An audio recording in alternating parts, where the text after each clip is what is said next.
All right, you guys already know what's up. Today we're talking about lighting and how you can get a natural cinematic lighting setup just like this one. It's actually pretty easy. So to take your lighting from flat and boring to cinematic like this actually only requires a couple of steps that I'm using in this shot. So let's go ahead and check it out.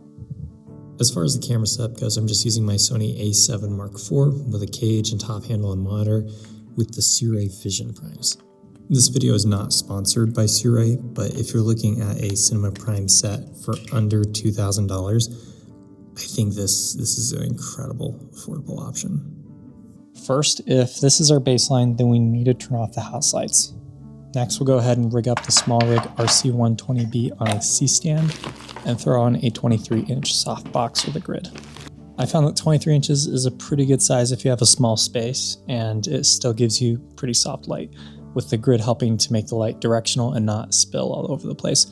Otherwise, this light right here would be spilling all across this wall, and instead I have a little gobo light pointing on that.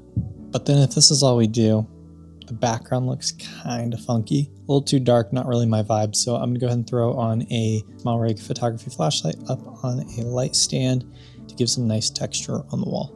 For me, this whole thing is about making the lighting look natural and not sourcey, so I want my main key light and my gobo light to be coming from the same direction.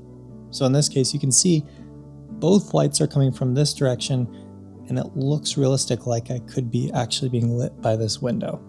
That's the whole point of what I'm trying to create.